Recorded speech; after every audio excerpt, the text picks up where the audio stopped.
Okay, we're recording and streaming. All right. Well, thank you everyone for joining us. It is the final historic review board meeting of 2022 on Tuesday, December 20th at 6:06 p.m. We are just, well, we have a very simple agenda this evening. Of course, we'll start it out with a roll call. If Linn or John, if you would be so kind. Okay. Scott Irwin. I'm present. Tom Watton. Present. John Steele. Present. David Taylor. Present. Christopher Owens is absent and excused. And Danny Schreiber is attempting to log in. So thank you. Okay. All right. Well, we have our basic quorum here, so we'll go ahead and move forward. To item number 2, by chance, do we have any public comments that are related to items that are not on our agenda?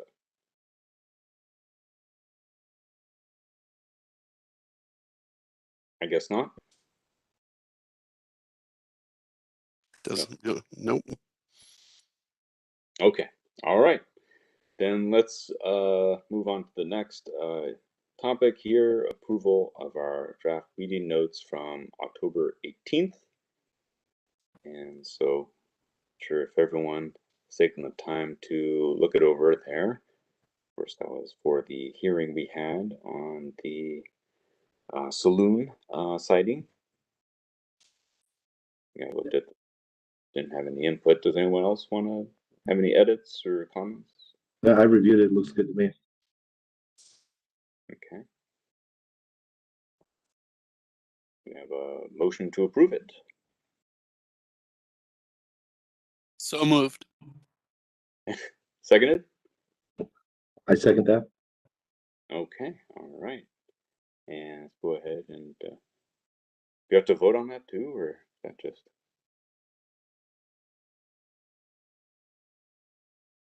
Okay. Yes. All right. All in favor say aye. Aye. Aye. There we go. All right, There we go. Perfect. This is good. We're just ripping right through this. All right. Well, now is the moment where we celebrate the outgoing Historic Review Board members and welcome our newly appointed members. Absolutely. Well, if you don't mind here, I'll just hop in. Sir. Yeah.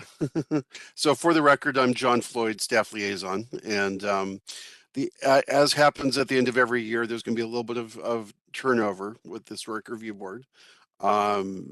This is David Taylor's last meeting on the HRB, as well as Christopher Owen, who couldn't make it tonight, and as well as you, Vice Chair Irwin. So I'd like to say we've really appreciated your service on the HRB, and I think we've done a lot, together. And I know a number of you are still active in the city, so on different boards and whatnot. So, David, did you want to say anything as your final meeting?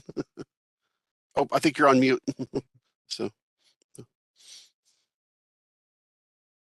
There. Yeah. I hadn't anticipated saying anything, but it's been probably been on the 4 years now, 5 years. Yeah. Anyway, it's been a fascinating time. It's been great to give input.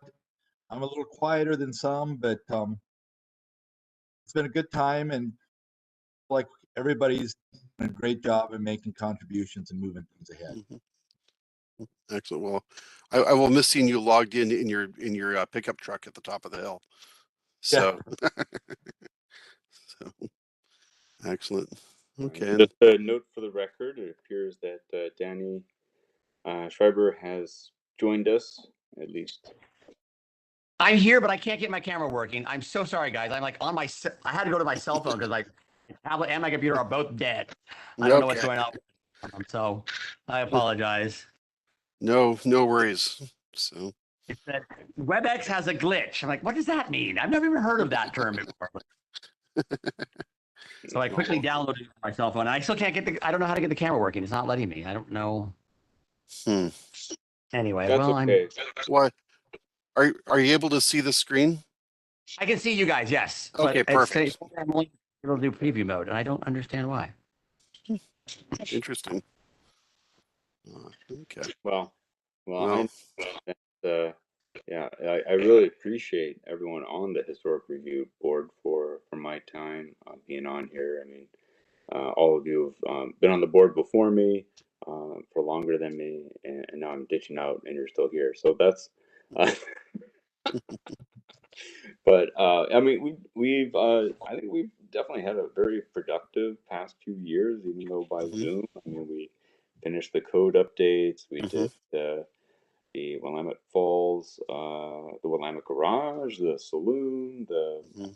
some we you know, had very lengthy debates regarding wood and other alternative materials, and I appreciate all of you. You know, I mean, at the old city hall, you know, when we approved that, that was cool to physically go down there and for that event, and I really appreciate having some time to speak with David, which it was great. I mean, I'm not sure if you guys know this, but David like really likes to talk. He just doesn't like to do it in a group setting. So yeah, I really appreciated that conversation, and of course, I look forward to Tom coming on board in the Planning Commission. I think he's an excellent addition there, and I'm really glad that he's still connected with the Historic Review Board, so we do have that connection between those two advisory groups. And yeah, I appreciate Danny and everyone for just yeah, helping me evolve in my public service here. So thank you. Excellent.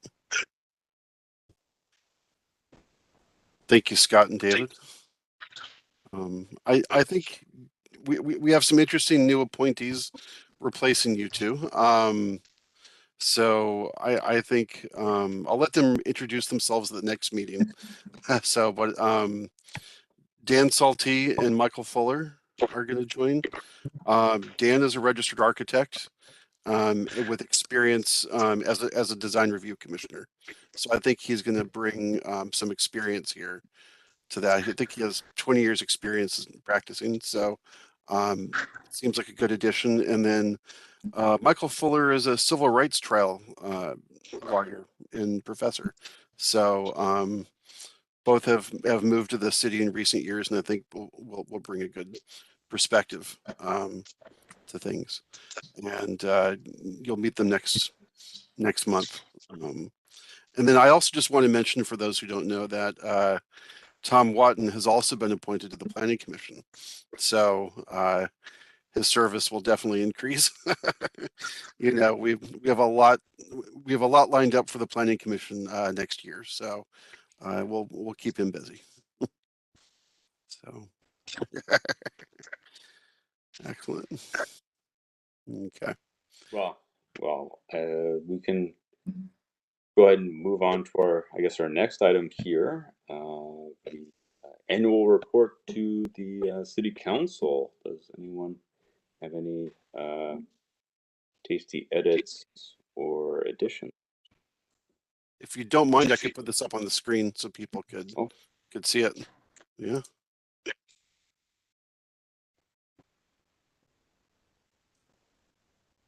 So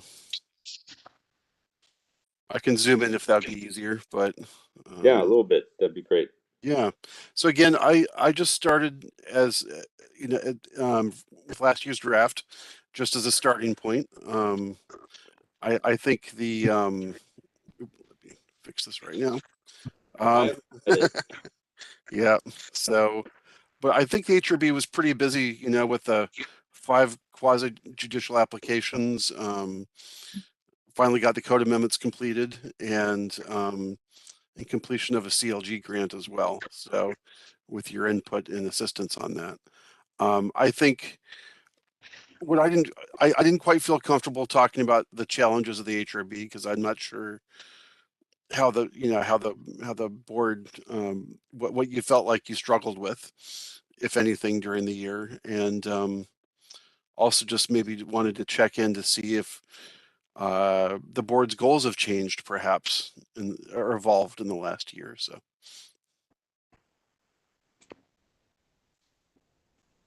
I think one of the challenges we should throw out there is just technology, trying to figure out if we're still making in person or in virtual, or all that kind of juggling has been a difficulty.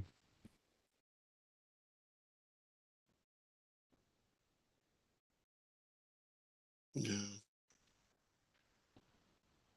John, how are you seeing the other committees when it comes to what we're talking about, that Danny's talking about? Is it still kind of like us where it's a little, like we've done a couple where a few of us have shown up and a few haven't, or Yeah. I think those committees are either like 100% one or the other. And Okay. so, and that may be something if the board feels comfortable, we could go to all in person, or we could continue this. I think the virtual format is somewhat required, I believe, for quasi judicial hearings. So that's something we may not be able to get out of for that. But other boards that don't have a quasi judicial function have been able to go all virtual or just all in person. Yeah. I mean, to say one thing about that is that there are, like in the planning commission, there are 2 members who would find it very difficult to participate on the planning commission because they have young children. And so I think that continuing the hybrid model would invite people who have the limitation they can't leave their house. So I wouldn't, I guess, force it upon people as a requirement of. Yeah. Scott, in this day and age, yeah, you're right. I don't think there's any forcing of anybody on that kind of thing. And I'm here today and I'm not feeling well. I wouldn't be there because I wouldn't want to expose anybody. So gives that's another side where it gives me an opportunity to participate without getting it on anybody. So I was just curious when I was asking John a question. Yeah, no, it's something everyone's struggling with right now. So, yeah, and our current setup in chambers did not anticipate a hybrid format when it was designed. So, yeah. Hey, John, I've got one that's I've mentioned a couple of times, and to be honest with you, I can't recall. I know it was brought up, but I can't recall if there was anything or if there's any way of putting it in application writing for the HRB is just the when it's not so much a commercial project, but when it's a residence and people tend to use personal just the heartstring thing I've mentioned Yeah. before. Is there any way to put anything like that in writing, or is that not politically correct, or just it's hard because it pulls on people, and then all of a sudden we voted something in that maybe we shouldn't have. No, so And it's just when you said challenges, that's one that's yeah, been on me for a few years, and yeah, I don't know how you write that in other than it's just stick to the yeah. That it's sticking to the code versus trying to be compassionate, or or not compassionate, but I understand what you're getting at. Sort of. I mean, that's a challenge when you're talking about someone's personal home versus something that's a little. Yeah, I don't know. It's I will think about that. I know what you're trying to say. So, or at least I think I do. Yeah, So, you do. We've yeah, talked about it yeah, before, and yeah, there's been a couple where it's just kind of been over the top, yeah, and yeah, um, and just because it does work, yeah, yeah. Yeah, you know, no, I understand that. Yeah. Especially when you're there, and have to go look at them in the face later on, and you're like, you were complaining about their whatever. Hmm. I've had that a few times already. Where I'm like, I'm sorry, I voted no, but Yeah. meet the code. yeah, yeah. I think that goes toward making sure the public's adequately educated regarding the HRB and the Yeah. requirements.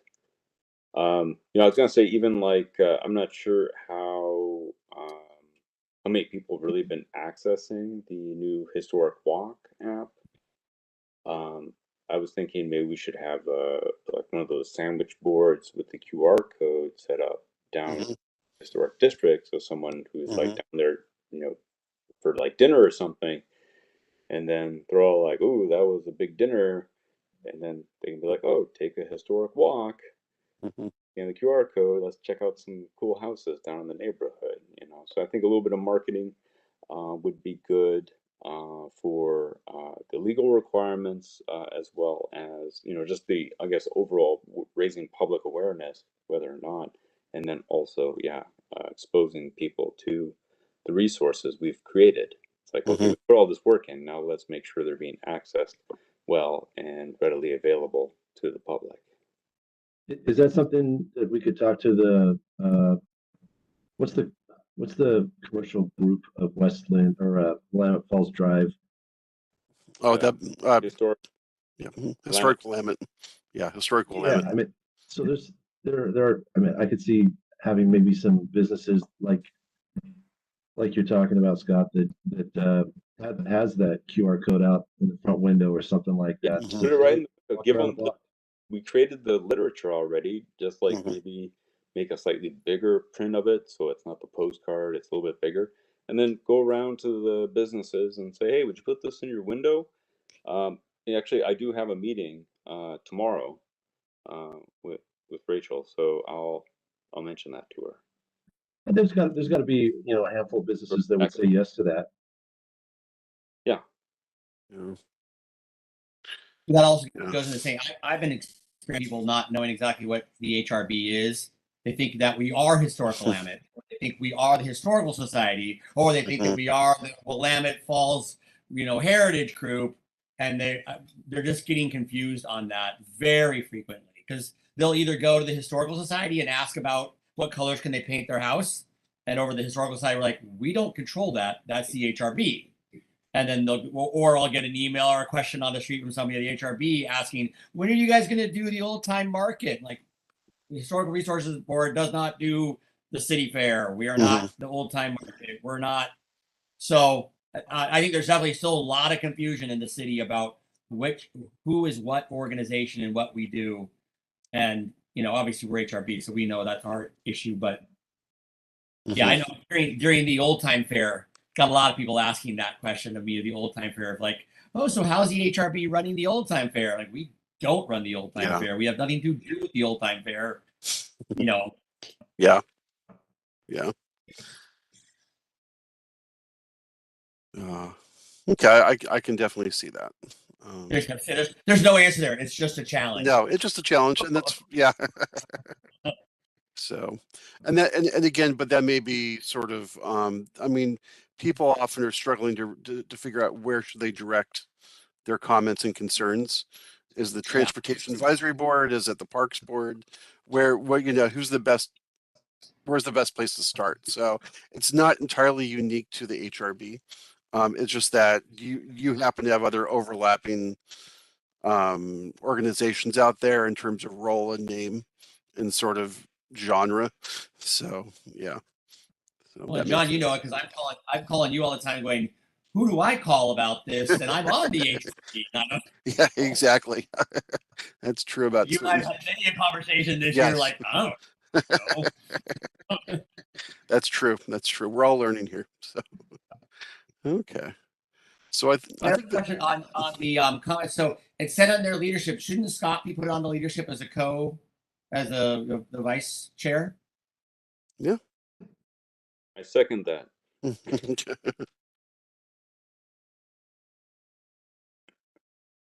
Ran meetings this year too, and Right. That's true. But I prefer not to be hyphenated. Oh. Just that. There we go. There we go. Is that okay? Yeah, there we go. 2022. That's updated. The chair of all the vice. Okay. That works. Uh, Yeah. so, and any other challenges? No? Oh, did we talk about our meeting in 2022? What we did, the in-person meeting, the walkthrough we did. That was this last year, right? Or- I think that was.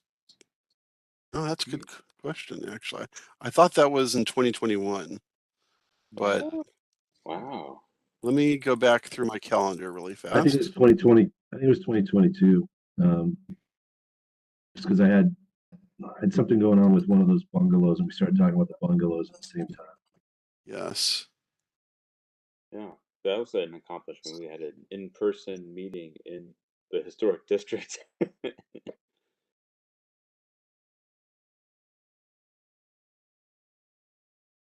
Okay. Maybe not so potent in comparison to the other accomplishments, but I think that was good. Maybe like add that to the goal setting part. Like Mm-hmm. just mentioned that we did an in-person walkthrough at the historic district and noted the many bungalows who were not part historic sites. Yeah. Okay. Well, I will verify the date. So, and um,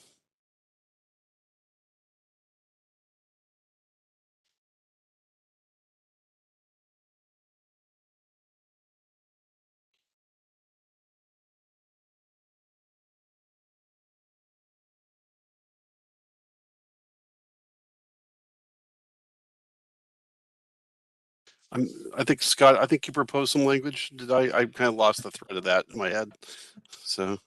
Um, yeah, let's see, walking tour. I'd say a quorum meeting, walking tour of Willamette Falls Drive, commercial design district. I guess to Yeah. discuss the I guess the updates of the Yeah. CDC. Mm-hmm. You know, with I guess To refine, discuss, and refine. yeah. Hmm.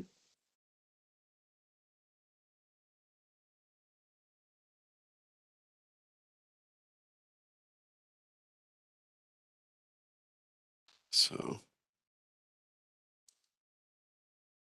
maybe I should put this before the. What's that last January or last December? Like right in that area, wasn't it? Was. I Oh, remember, like, oh, maybe the weather will be good or bad. We don't know. yeah.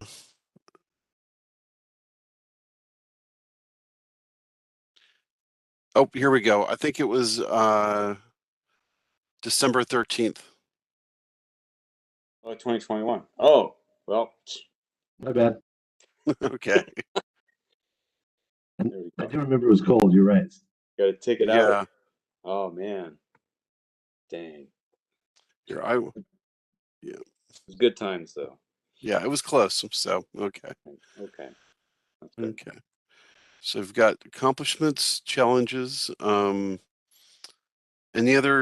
new goals for Yeah. council? I mean, yeah. I guess I think that's a big point as far as like the consistency of the streetscape. Yeah, and prioritize appointment of property owners and occupants within the district. Uh, yeah, it almost seems like we should make sure that there's always at least one resident of the historic district as a member of the historic Mm-hmm. review board, and so it's good we still have Danny. Mm-hmm. But if Danny was to, I don't know, disappear, move on, then it's like, oh, now we don't actually have a resident member anymore. Mm-hmm. Well, well, there still is one opening. So Yeah. Okay. yeah, yeah. So Hmm. and I was and gonna and say if, not just enforcement and education on CDC requirements, but also the marketing aspect, making it raising public awareness as to the resources that are available regarding HRB. So there's code compliance, but then there's also like the walking tour itself. I mean, we went through all the Yeah. to create that application, and we want to make sure people are really using it.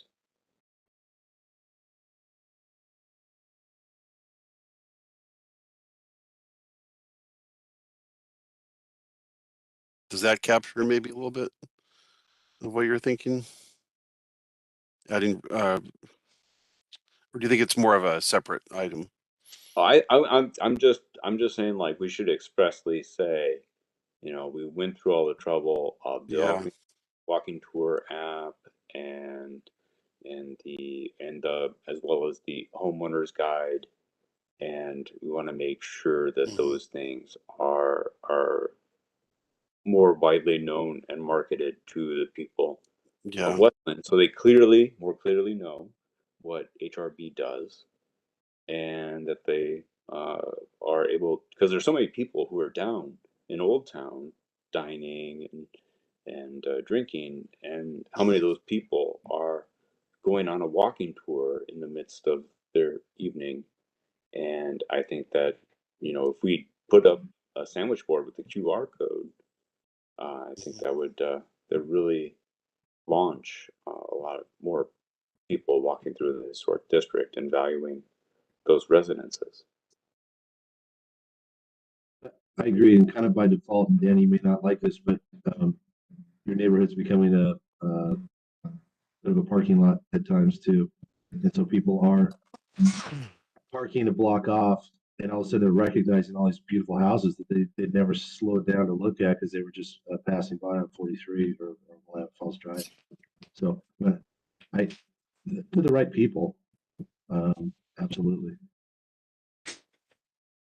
Maybe I have to be honest, I have not seen a lot of people using walking. So living in the historic district, we used to be able to see people walking by with the walking tour book in their hand, and you know they're taking the tour because they'd Yeah. stop in front of each house and they'd look.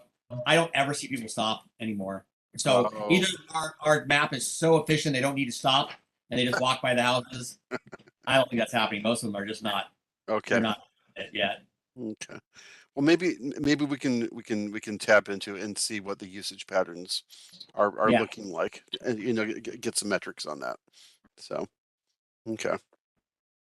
It could also be exactly what Tom was mentioning. It's hard to do that nowadays because there's so much parking and so much traffic. Yeah. It's not easy to go walking on the walking tour because it's just not. It's not walkable anymore Mm-hmm. because you're walking through a parking lot. So is this like a feedback you want to share with council in terms of the parking situation?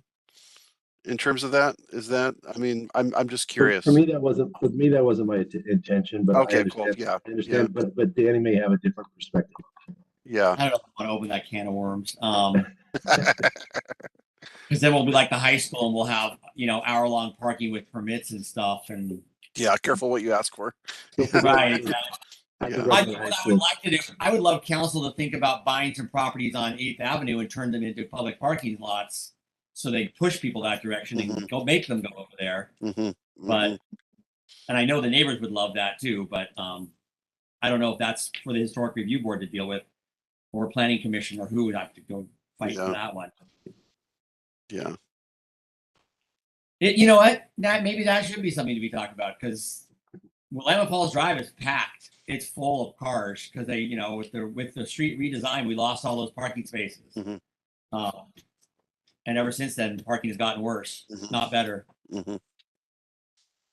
Maybe what we could do is just close down Willamette Falls Drive during rush hour, and then put up all these detour signs, and so then it would become a driving tour of the historic district. Right. Yeah. They already do it. They are have to. Every block there's a stop sign. Yep.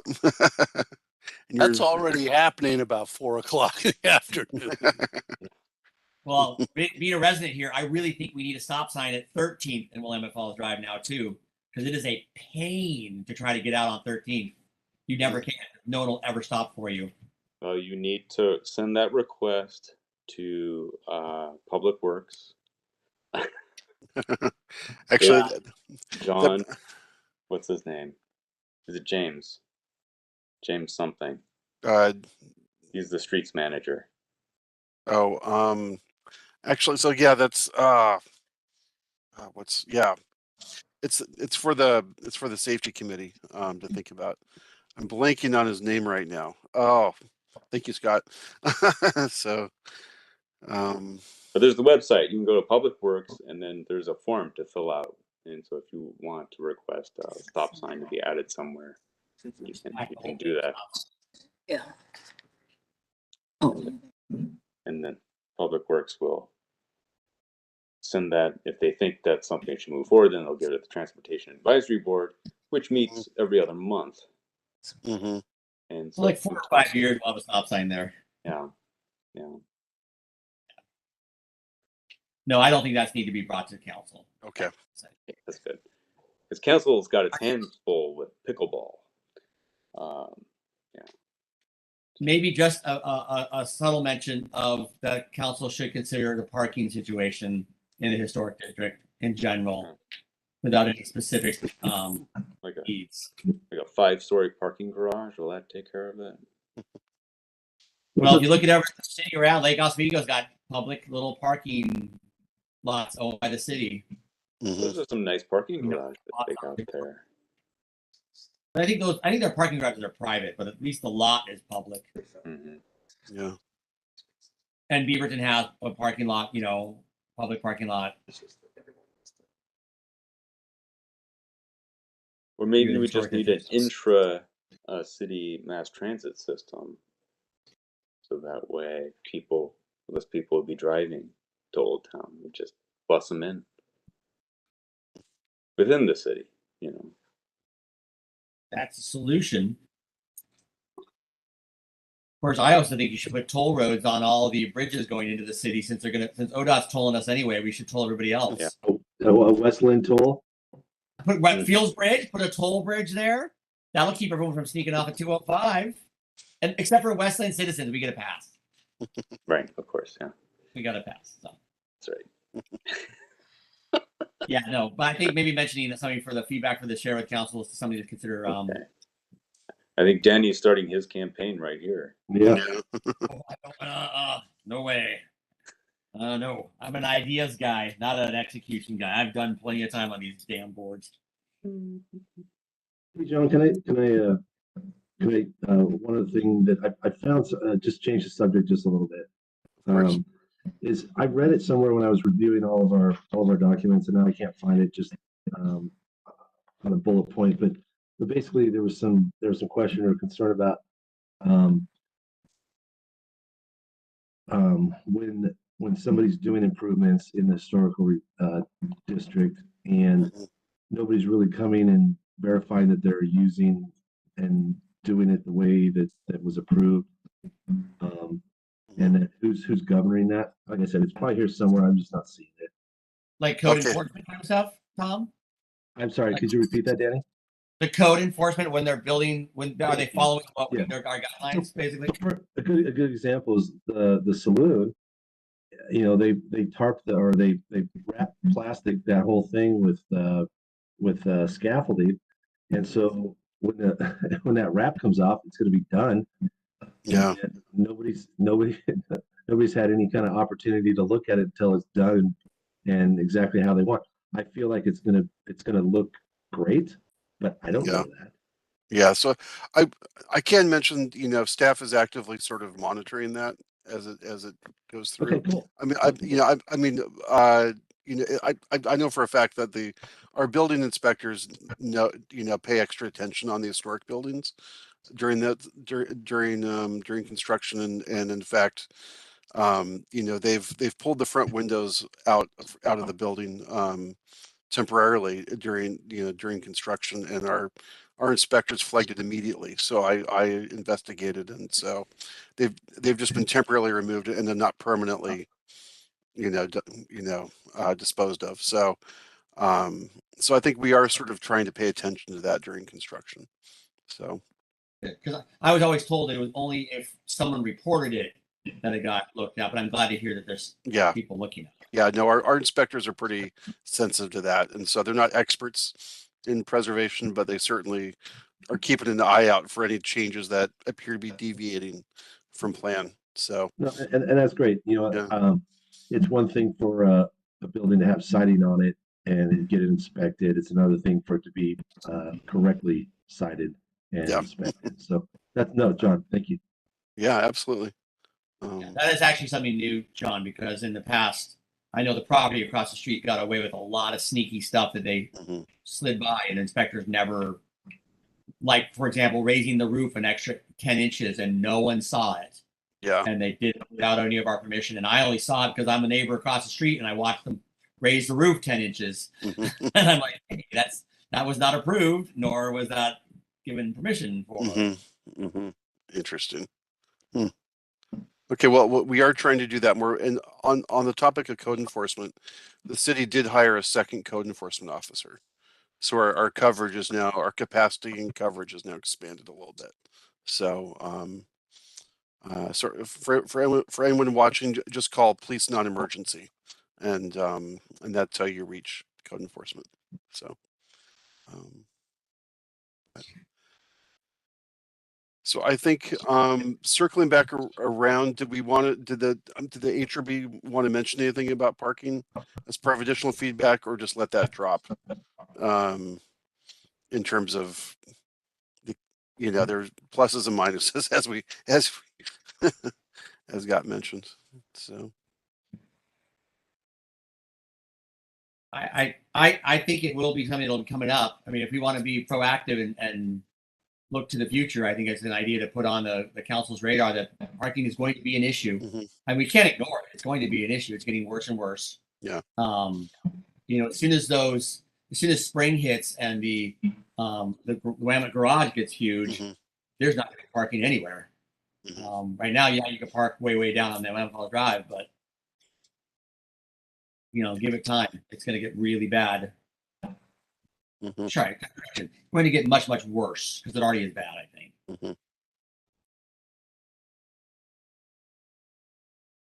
Okay. So I would vote for it. It's up to the rest of the board if you think it's something to mention. I don't know if I want any action on it, but I'm just saying it's probably something that should be on the radar, that this is going to be an issue. It's going to come up. Because we know one of the benefits of being in the historic district is that the stores and the restaurants and the businesses don't have to provide parking. So if we're not going to make that, if that's part of the code, which is still in there right now as part of the code, then we just can't ignore it and just say the cars are going to not show up, because they are showing up. Yeah. Well, maybe we could suggest that time restrictions are put in place for at least some parking spots. There are. There's 2-hour parking, but we haven't probably given a parking ticket in West Linn in 10 years. They don't enforce it.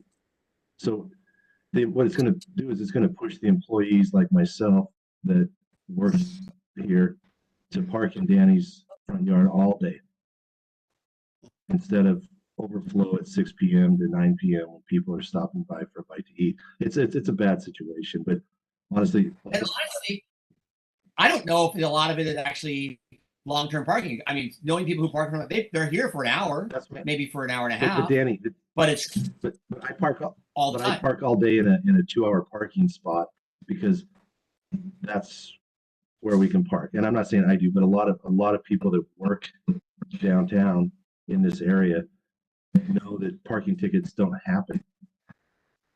So consequently, you're not having me park in your front yard to avoid the 2-hour parking.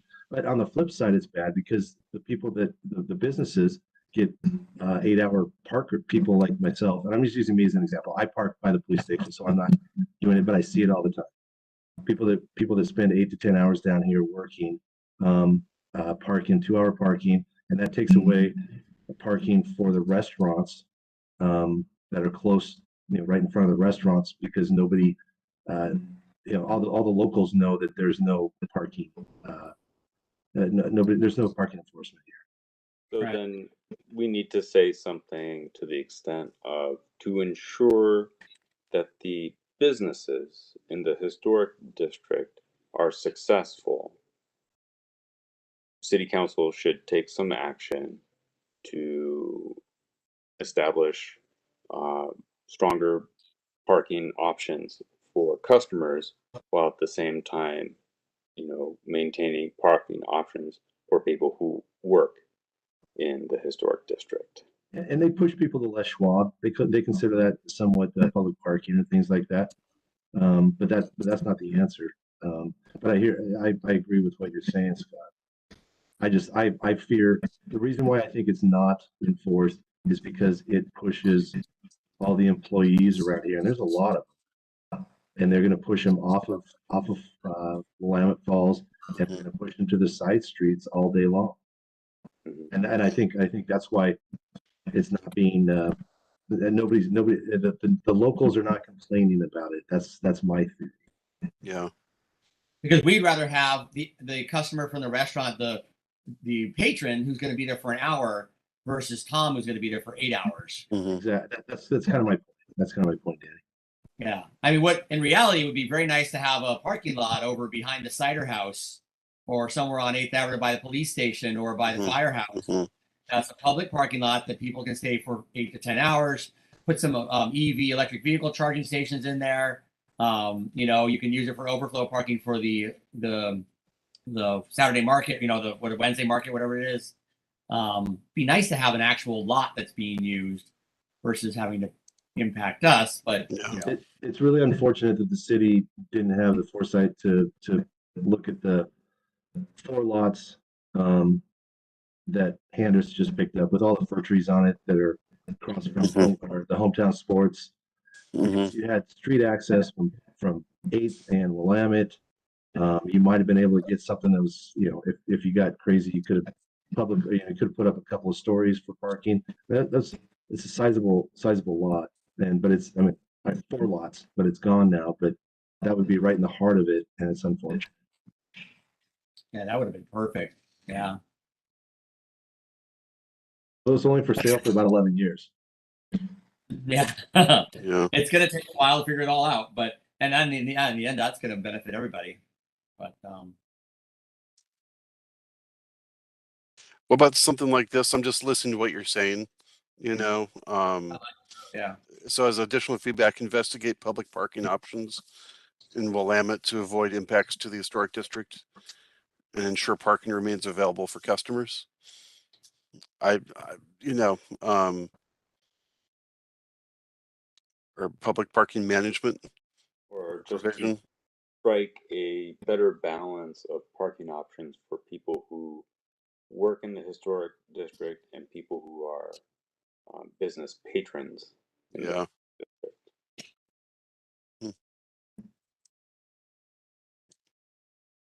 Yeah.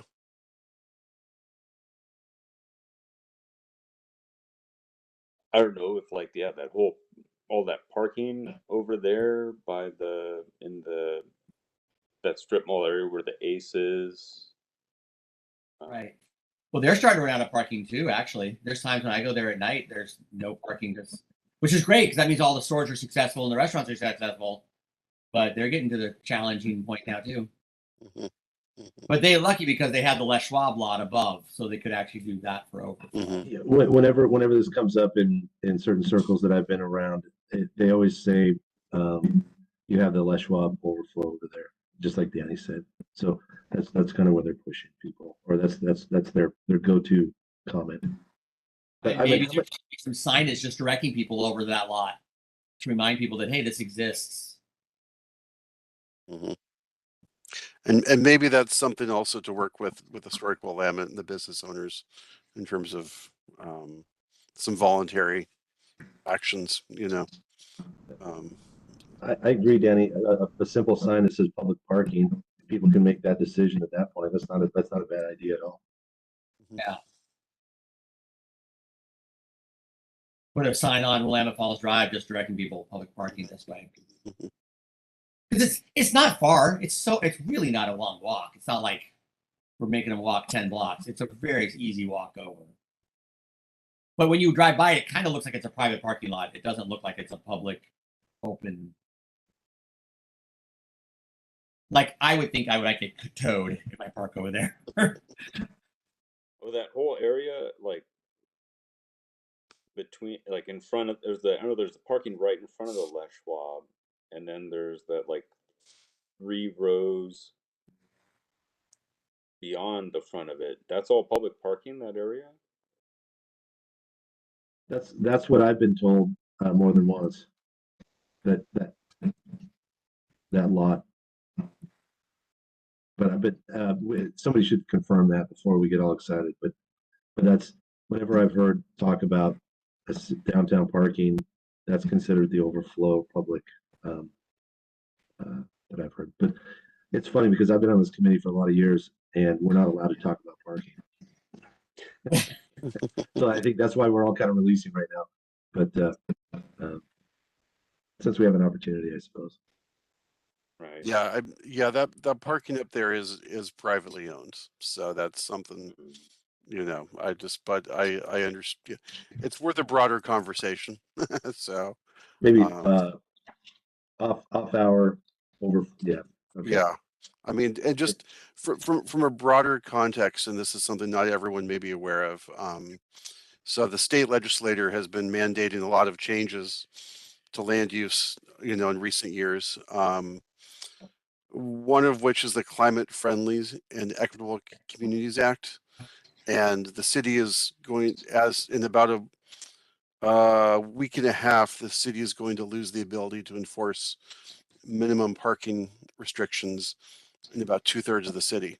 So it's based on the TriMet bus lines and proximity. So it doesn't mean people can't provide parking. It just becomes more of a market decision at that point. And these are changes we'll be working on with the planning commission and council over the year, but it may come down to a need to provide more public options, you know, for shared parking or whatever. But just as a heads up, so this question will continue to remain relevant as to how to handle this. So, I mean, historic Willamette area is already, you know, already parking minimums are already waived. So you won't see a big change there. So it just elsewhere in the city. So This means the city is going to have to consider more and more public parking lots instead of requiring private parking. but that could be one potential option, you know. So yeah, but that's going to be a decision. So but anyway, I don't think this issue is going away. So yeah.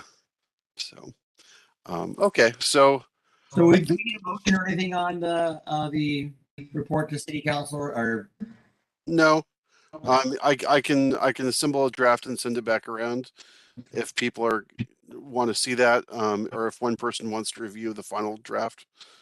It's kind of your comfort level on this. So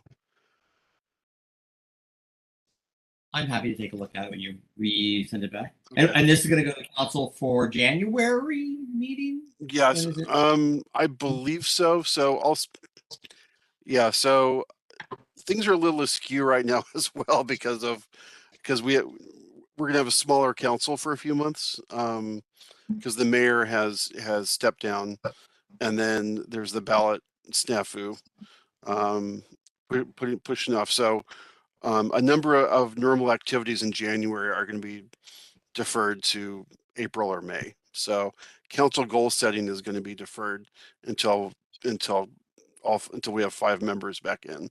So it's things will just maybe take a little bit longer. But I think normally though we like to get them out by the end of the year. So Right. you know. Will our report then wait until we have a full council? I don't believe so, but I will circle back around on that. So yeah, but It'd be nice. Otherwise, talking to partial council, you know, yeah, talking to a bunch of deaf ears. yeah. So okay, I will send the draft to you then. So I'll take it. okay. So I think we can move on to the next agenda then.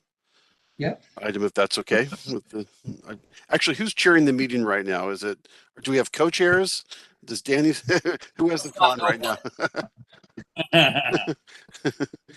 Well, we're moving on Also to the the passenger CLG seats. grant, right? I mean, Yep.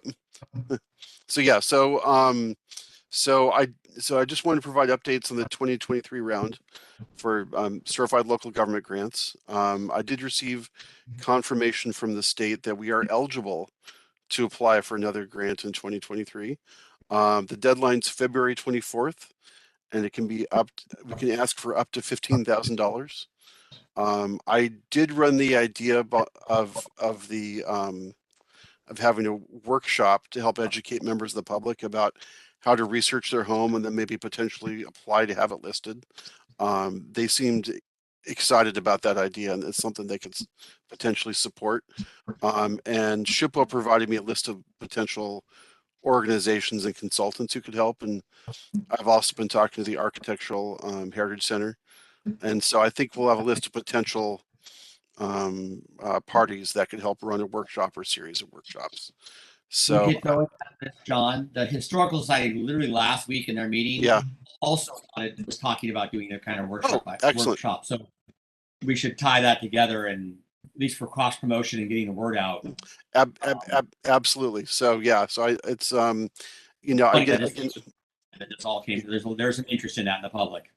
Oh, excellent. Good to know. Good to know. And I know now that activities at the McLean House are also a little bit on pause right now since the Friends group disbanded. So the building may also be available for events like this. And I haven't asked, Ken Warner about it yet, but it'll, we could probably persuade him to let us use it for that. So, okay, so I will definitely add you to the list of people to coordinate with. I just wanted to check in with the HRB. It's Roger and Beth, not me. I'm just on the board. Okay, yeah, okay. For clarity, I just wanted to see if there are any other ideas the HRB had in terms of how to potentially utilize the CLG grant. Any other projects or things, Scott? What about? I mean, the church, and that place is not in great shape. They definitely need a good paint job. Mm-hmm. I'm not sure if this is appropriate use of that grant or what. Probably the church, and John and I have talked about this before, is the church runs into they're a religious organization, and this is a state grant. Yeah. And a separation of church and state. I know the church has complained about this before. Yeah. They've tried to apply for state and federal grants, and they can't get them for things like their building because of that. But John and I know we've talked about there's ways to get around that, but it's not an easy path. Mm-hmm. Mm-hmm. But I do agree with Scott, John. I think it might be nice to make some publicly funded grants available for properties in town for restoration and repairs and other things. Okay. I know that's been offered in the past and has not been taken advantage of. Yeah. So we're offering it, but it's still, I think it's something we should at least put some money aside for just in case somebody wants it. I mean, obviously it's a church, but they're involved in several other areas of the nonprofit community. Is there an angle there possibly, Danny? Say that again, Tom. Oh, just they're involved in a lot of nonprofit, with the food pantry. They do quite a few things that are non-church related, but I also understand it's a church. Yeah. I'm just trying to help. I'm trying to help you with your argument. I know, and we've tried with them. I think part of the problem is also they're a nonprofit church, and they have, it's like the pastor or religious leader who's the reverend is the only person who's doing it. So I've given them guidance too, and I said you should do this and that. And John and I were talking about this a couple of weeks ago too. It was like how to help them, push them in that direction. And I don't know if you all know, they have a big vision to restore the church back to its historic way, but they need hundreds of thousands of dollars. And I think they're down to like 30 members of their church. So, it's definitely a challenge. I am due to speak to SHPO again in the near future, and I can raise this up to see if they have they have resources where they point people, because this is an issue across the state. So historic churches have a hard time. So, but yeah, that is potentially a good segue to our next. Actually, I'll hold it off. But I mean, so okay. So I think maybe save. So I'm hearing save some money potentially to support a restoration project. Was there anything else we wanted to talk about a CLG grant application? In terms of any other. That goes for private homes. If there's somebody in the private home who wants to redo their, I know in the past we've done like, want to redo their windows, redo their doors. Yeah. A matching grant or something. Yeah. Correct. Yeah. And I think that would be it. Also, there's a benefit to that beyond just giving the money, is that we could go and get media coverage of grants are available for people who are restoring homes. Mm-hmm. All of a sudden get people going, really? Maybe I should become a historic home.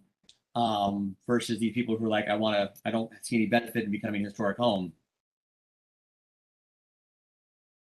Well, what about the McLean house, right? So that just became a city property. And It's always been a city property. Oh, it's been city property for a number of decades, actually. 70s. Right? Yeah. But then it's like, but it's solely like there isn't that group like that's managing it anymore. It actually makes it harder, Scott, if you think about it, because now it's city staff that has to run it, versus before it was a nonprofit organization that was willing to do fundraising and the grant work and the actual physical work and hiring the subcontractors and doing all that. Now it's city staff. Yeah. Well, maybe we should just say that the CLG money will go toward funding management and maintenance of the house. Well, the city. So I'll give this all. The city just got a donation of $55,000 from the Friends of the McLean House to manage and run the house. Well, how far is that going to go? I mean, well, my concern is that it's going to get put back in the general budget, and McLean House will never see it. It's going to get put in the parks budget, and it's going to go. It's not going to go to McLean. Well, House. maybe we should add that. We should maybe rewind to our annual report to the city council and add that in there as a concern. Yeah, that's why the Historical Society, we were really pushing to take that money from give it to the Historical Society, put it in a fund for the McLean House so that we could help fund stuff. But now it's not. The McLean House Friends decided to give it to the city, and now that money is just going to be used however the city wants to use it. Although in the council meeting, they did say it was supposed to be earmarked for the McLean House, but that's also vague. It could go toward redoing the parking lot. It could go toward changing the trail sign. Anyway, the Historical Society. That's what I'm saying about the so first off, with the recommendation council is to make sure that that money is added as an item, its own freestanding item in the city budget, so that way anyone who's interested in seeing what's been happening with that $50-some thousand, it will be line itemed in the city budget, and anyone who's interested can see it. So I would say that would be totally reasonable. I'm sure the finance manager can handle that. Also, then, so swinging back from number 5 to number 6 is that in looking at the house, assessing it, maybe we would see something. We're like, wow, it would be really nice if this was done. Unfortunately, that's going to cost like $15,000, and oh, hey, well, here's the CLG grant right here. We can dedicate that to doing an improvement on the house to make it that much more attractive of a tourist attraction. So that's what I'll say about the potential use for that. I think a goal for the HRB for the next year and beyond we're going to have to put the McLean House on our radar every year, just to make sure that it is being maintained and it's not falling apart. And because right now it's of the park, right, John? It's a parks property. Correct. Yeah, it's owned by the city as I forget the exact status, but yes, it's city-owned property. Is it successful as an event center? Is it profitable? It was at the time, but they had a full-time manager, and running it, and it was it was a $50,000 to $70,000 a year business. Mhm. Okay. It was run entirely as a business, and the city does not have the capacity to run it as a business Yeah. anymore. Yeah. Uh, Yeah. The dissolution of the Friends group caught the city off guard a little bit. And so I think the Parks Department and Council are having to prioritize, how to manage this property going forward. So I think this is not something that was planned for, but it's happened. So, but yeah, it was pretty well used. I don't know how many events per year, but there are a lot of weddings there. So during the peak time pre-COVID in 2018 or so, there were about 40 to 50 events, basically one every weekend. They were doing a wedding or two. But of course, they didn't.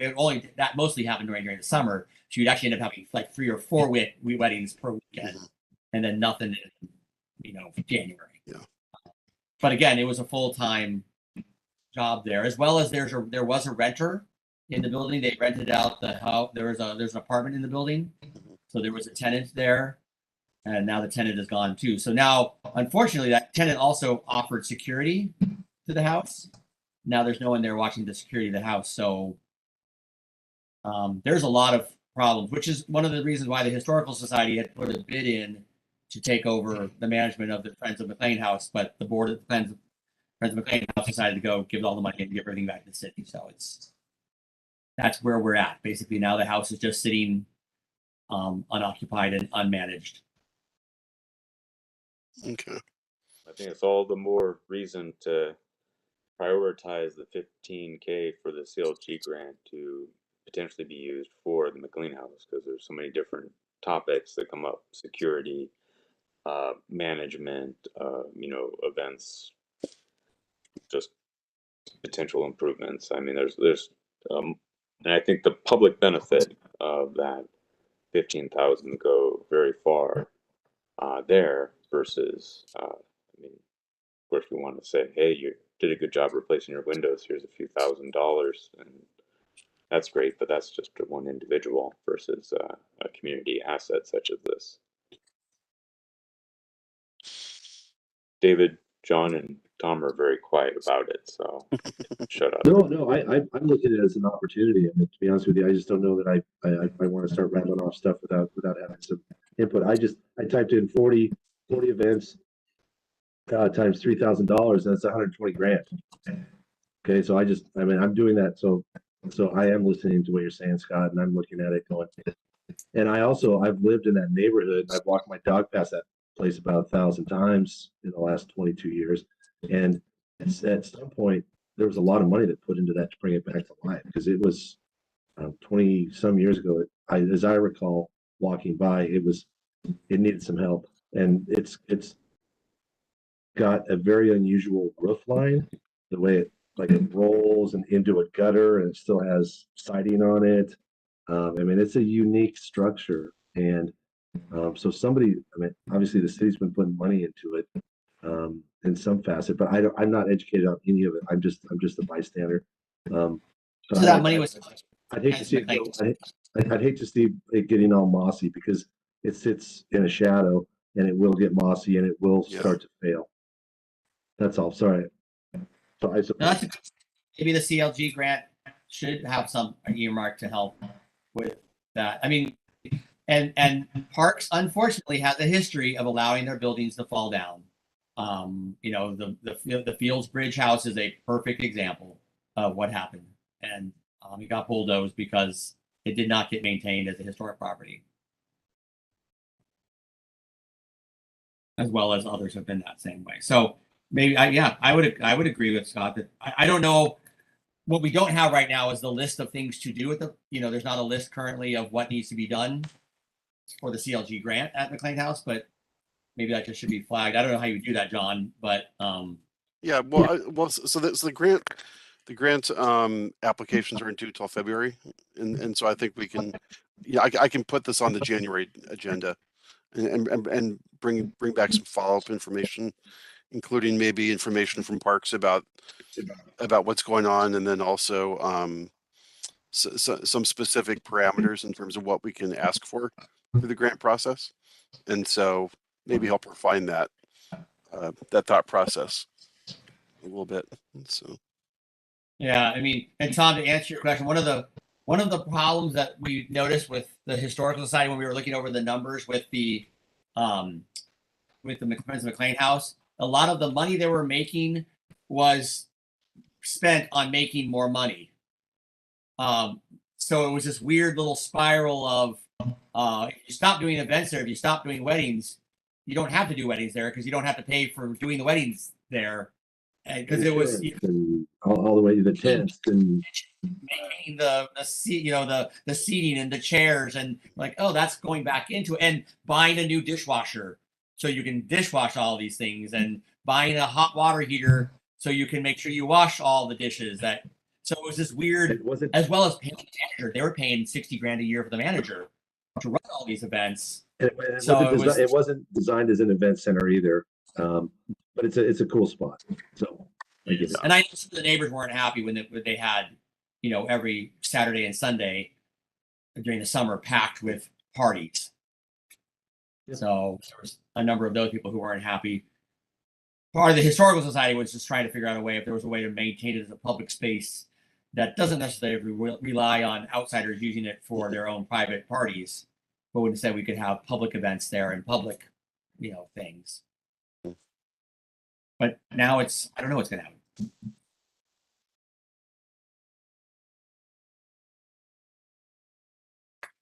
But yeah, I would love, John, if you could let us know on the CLG grant what's the options for. Yeah. Okay. And then as we seem to be coming to a close here, do we want to add a line to the annual report about this? About prioritizing McLean House? Management. So preservation and management. Yeah. Okay. I mean, preservation is obviously our expertise, our area. Yeah. Management, I don't know. Yeah, it's up to the parks, right?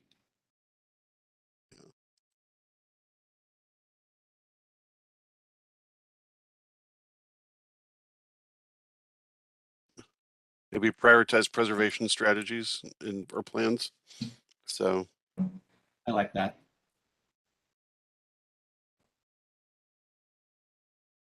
Okay. Well, I think sounds like maybe this brings us on to the next topic, which is items of interest from the board. Well, I've got one. I got one. Go ahead, John. Yeah, I just want to. What breed of dog came in, Scott?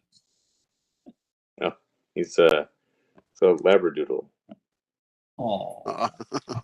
I thought that was a particularly attractive fuzzy face there. Yeah, we have a Bernedoodle, and it looked very similar. John's is much larger. Ours is very large. Cool. So I have one, John, Floyd, for you. Yeah. And maybe this could be in general, just to add to our list. I had a neighbor ask how they can apply their house to be on the historic list. And I did not have I said to reach out to John. I said to reach out to you. Oh, please. Yes, absolutely. It would be nice to have a place on the website or something that could go to City of West Linn .gov/ register your house or join historic, or it would be nice to do that, because I know there's an application. I don't know. So beyond that. Yeah, the process is actually spelled out in chapter 25. Right. I know that. Yeah. And but I didn't see a whole application anywhere in the world. I've never seen a physical link or something. Yeah. So I think this is actually good timing, because we're actually updating our webpage right now.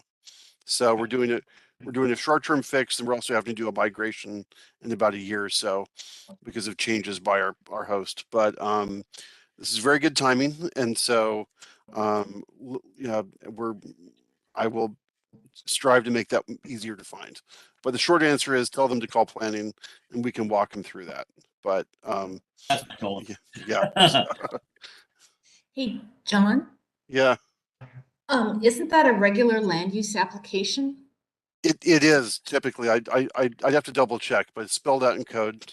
But yeah, so there's certain basic criteria or information that has to be presented, and there's a process. The HRB has a role in that.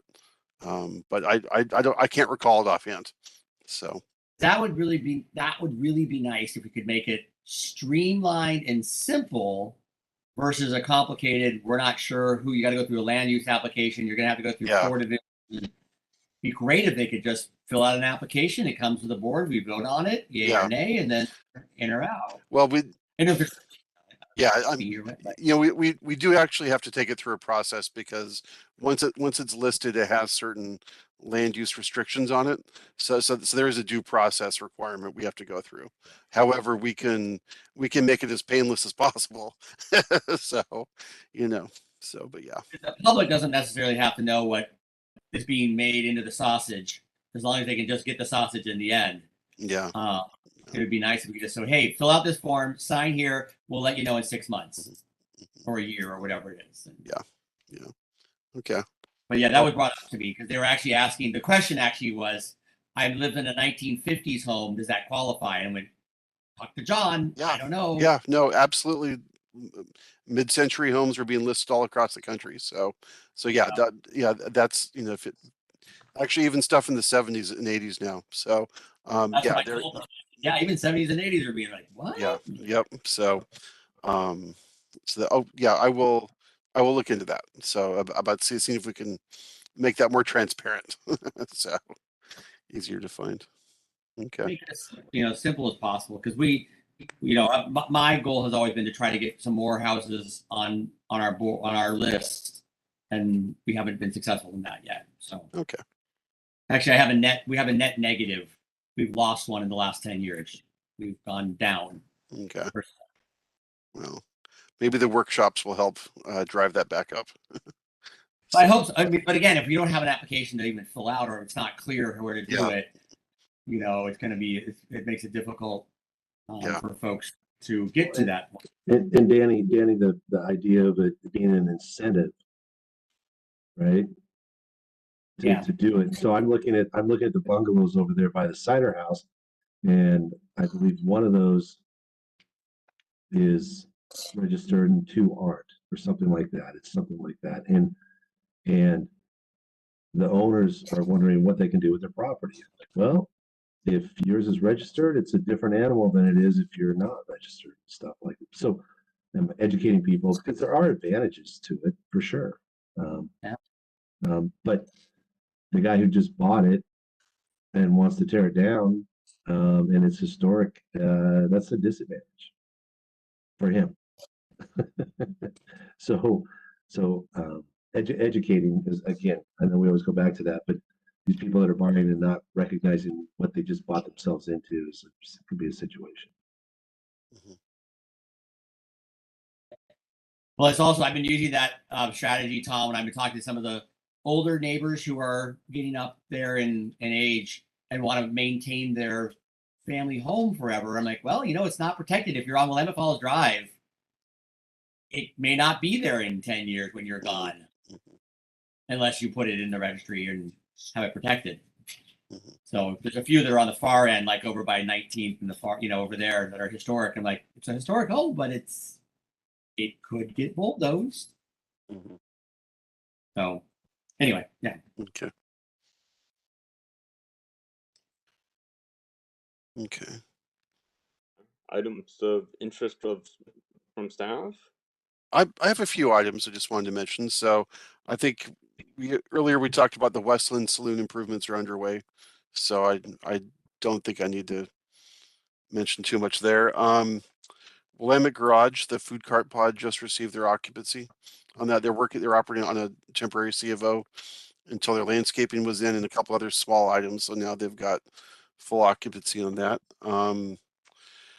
Also, too, you may have heard about the facade improvement grant program that the city is offering right now. There's, I believe I'm not running it, but there's about $90,000 made available. And those grants are about to be awarded here in the near future. So I don't know exactly who's winning and who's getting one, who's not. We had a lot of applications, mostly from the Willamette area, but really up and down Highway 43 as well. And most of them really ask for new paint. We're likely to see some new awnings on Willamette in the commercial design district. That was a popular item. And so those will be subject to the new awning criteria that were adopted earlier this year. So, Hey, John, can I ask yeah. a quick question? The Sure. $90,000, is that commercial? I'm not familiar with it. Is that commercial, residential, or both? It's commercial. It's commercial. Okay, So, thank you. yeah. I wasn't aware. Oh, okay. Yeah. So I think this was our first run at it. I know Alina Schnarr, our business coordinator, sort of was running it along with through Historic Willamette, and so our part helping to get the word out through them. I think we will likely do future rounds as well, and so but this was our first one. So we're seeing a lot of applications for new paint, new awnings, and then some minor repairs. I think outside of sort of Willamette Falls Drive, I did meet recently with the owners of Westlake Properties. It's the old little general store up by the Bolton Fire Station, I believe it is. That's now closed. And they're looking at sort of at refreshing that building. So that's about to go out, and then we'll have future rounds. But hopefully, it just means the commercial district it gets a little spruced up. And so the idea was to these are matching grants of up to $10,000. So, but and then the city is currently going through an RFP process for two big planning projects.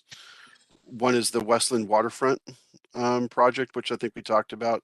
I know a couple of you have requested to be involved in that on our working group. Those proposals arrived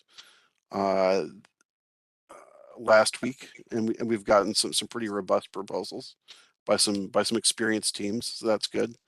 And then tomorrow the RFPs,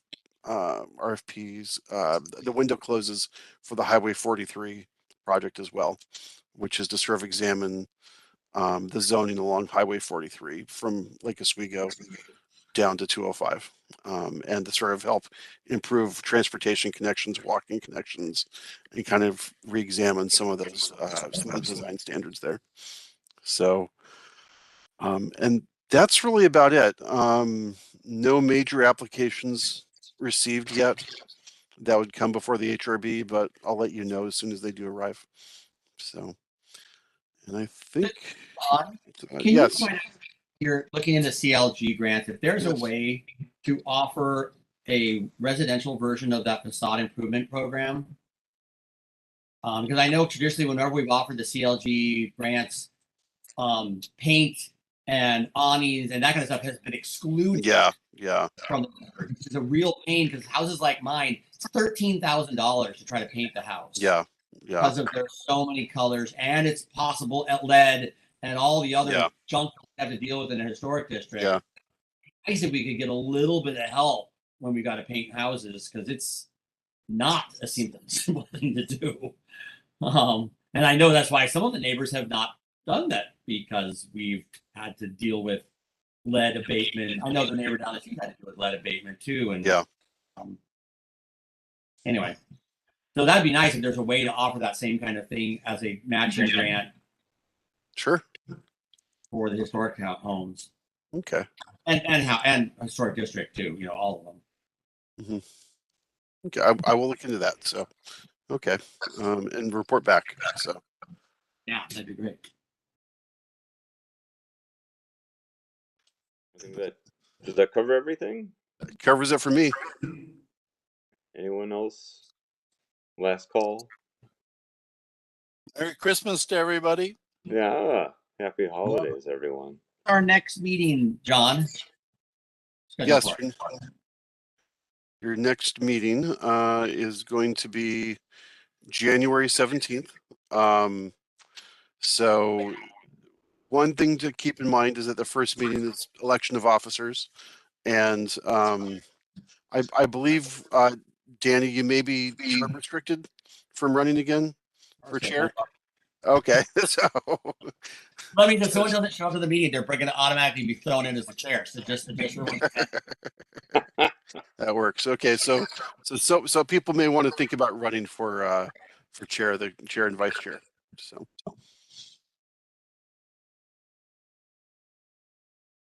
Get those campaign speeches written, people. if we're losing both chair and vice chair, that we build. Oh. So Danny, you're not coming back? I'm on the board. I don't know if Johnson I might be term limited. Oh, If I am, that's okay. He said Yeah. the 2-year limit. I got you. yeah, Okay. it's go ahead. Dan could drop to be vice chair because you haven't been vice chair. Correct, I believe so. But I'll So, double. I have to double check the rules.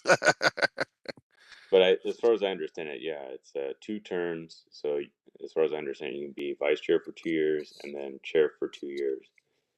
And then it's kind of odd though, because then, well, what if you continue on the citizen advisory group for like 16 years or something? Like you can never become chair again.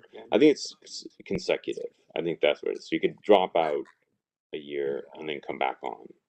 So I think that's what it is. It's just to give a rotation or a rotational option for someone else who might be interested. But then, of course, leave the door open for someone who's really good at that role. For anyone else, I mean, I know Danny is, very active and say, more of an expert with historic homes than definitely than myself. But being chair is more of being a facilitator than being the group expert. So I guess just consider that in whether or not you want to be chair or vice chair.